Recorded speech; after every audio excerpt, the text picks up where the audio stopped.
Earlier, countries competed on price to export their goods to other countries, but now they compete on carbon. Indian exporters of steel and aluminium are now facing a fresh cost shock as the European Union begins collecting its CBAM tax, that is, the Carbon Border Adjustment Mechanism tax, from January 1, 2026. The United Kingdom and the European Union have made strict climate rules for their factories. This makes European products costlier in order to promote their products and also to stop cheaper Indian steel and cement from entering easily. The European Union is imposing the CBAM, that is a carbon tax, at their borders. In simple words, the Europe is saying to India, if you pollute more while producing, you must pay extra to sell in our market. While Europe calls this as a climate action, India sees it as a new form of trade barrier. In this video, we'll explore CBAM, its impact on India, and also the need for more regulated carbon pricing system in India. Hi, hello, vanakkam, namaskar. Welcome to POV World from Bharat YouTube channel, World Through Bharat's Lens.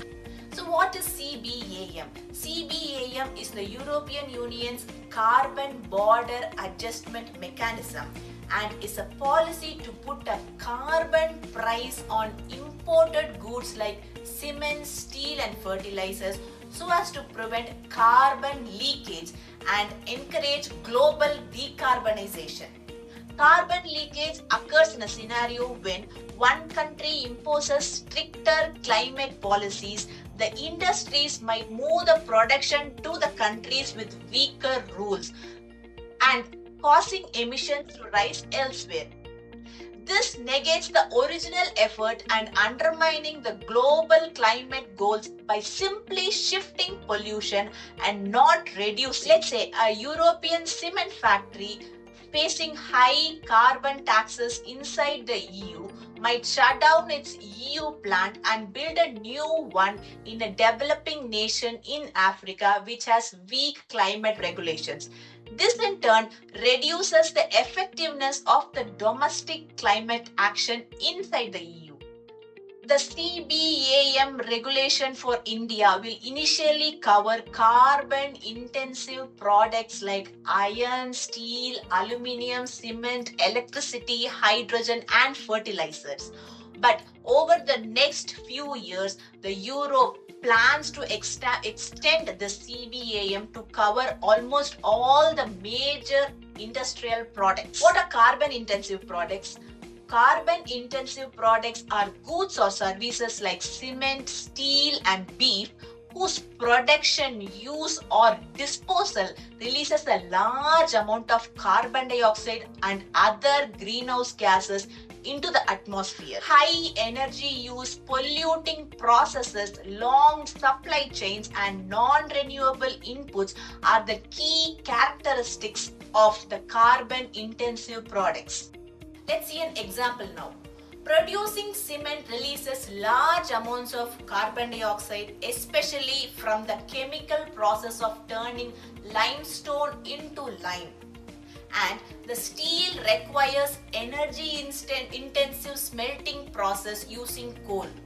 That is why the cement and steel are categorized as carbon-intensive products. So what is the requirement of CBAM now? Climate change is a global problem that needs global solution.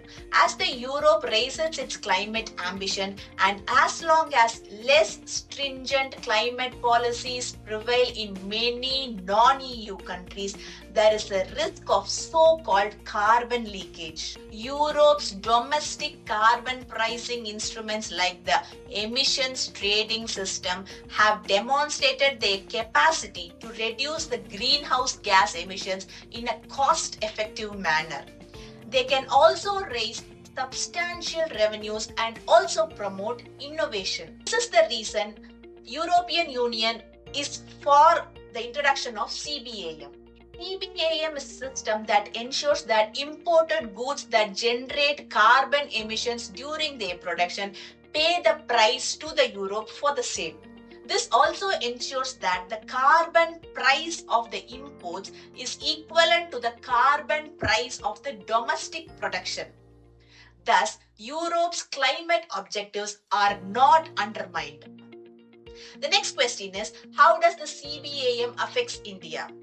Indian exporters will need to pay a carbon price which will reduce the competitiveness of their Indian goods in the European market. Indian exporters should also measure, verify and report the embedded carbon emissions in their goods. However, small and medium-sized enterprises, that is the SMEs, may lack these systems or expertise for such detailed emissions accounting.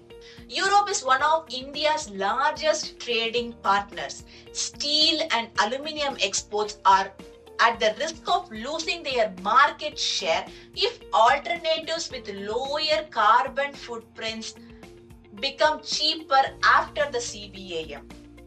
Indian exporters who are already struggling to cope up with the Trump-imposed 50% tariffs are now facing another shock in the form of carbon tax from the EU.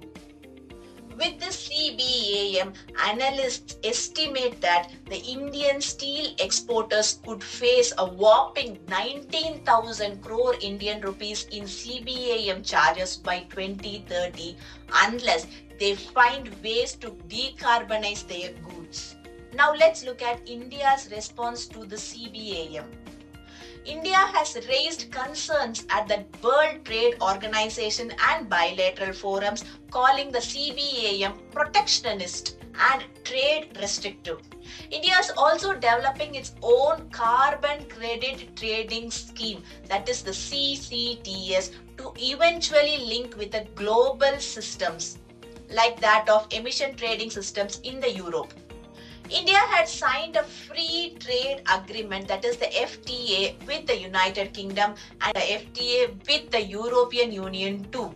Such trade deals aim to reduce tariffs on Indian goods imported into the Europe.